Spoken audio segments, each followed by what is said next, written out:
Pact for Innovation we decided to launch today will give opportunities for representatives of cities to participate in the Europe debate. Smart cities are a very big opportunity to make Europe competitive. There we have the young people, there we have companies. Everything is about technologies. Everything is about innovation.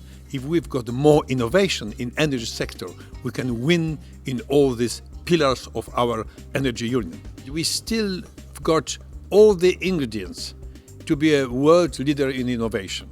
We need to support innovation in all areas of our society in Europe. We need to understand that the industry has to be helped to get the right incentives to invest, and we have to create the right instruments to finance entrepreneurs and young people or researchers platforms who are trying to achieve something. I was here talking today is that I think the Pact for Innovation has really the key words for that idea: coherence, focus, citizens and future. That is very important to pass a message that this is a moment to select and design the investments that it will be in place for changing our life in the next 7 years. EFSI is a new fund which finance, for instance, startups, SMEs, mid-cap companies, and it finances riskier investment projects. So the idea is to provide risk financing in order to crowd in private money, for instance, to innovations.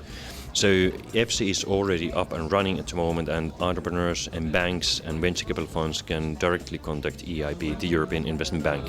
And I think that education is the precondition for making Europe a better place for entrepreneurship, because if we can teach entrepreneurial skills in schools, for instance, or if we can create a culture of entrepreneurship in schools and in non-formal education, that could be the best way for the future's place of entrepreneurship in Europe. So my priority is to keep both research and the innovation and the products created by the research and innovation in Europe and working for European citizens. So that means making sure that in every single thing that we do, we're saying, does it work for innovators?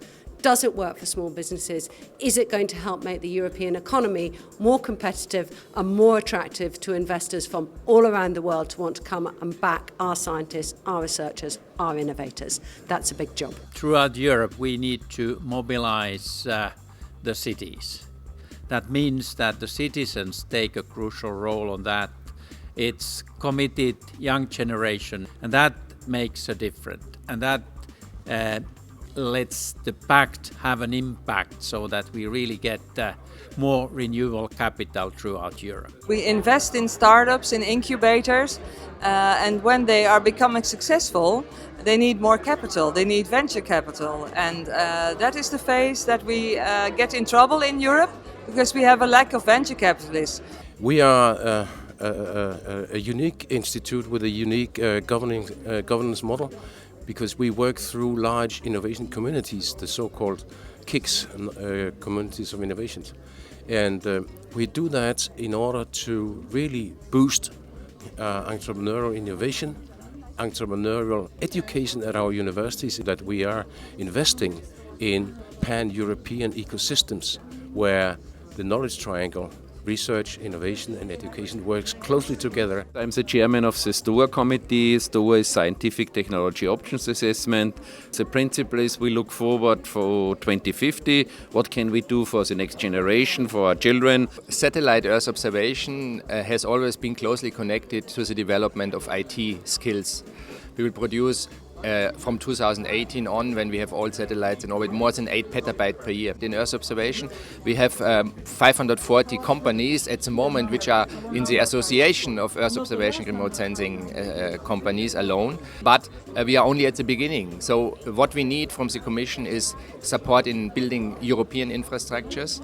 Also regulation, because big data has to be regulated. In order for young people to become entrepreneurs and innovators in Europe, they need Europe to give them the support necessary to have the courage to engage in what they are actually doing, to give them the courage to develop their businesses, to give them the colleges to develop their own projects. We have to have a strong EU market with EU leading innovation, but this needs a lot of work, a lot of effort, and that's why this is an opportunity with this pact to change our priorities. And I think having the Vice President and the Commissioner committed to that is very important. In the debates of K4I, we discussed very clearly that we have to especially connect the local level and its potential of innovation to the European funding.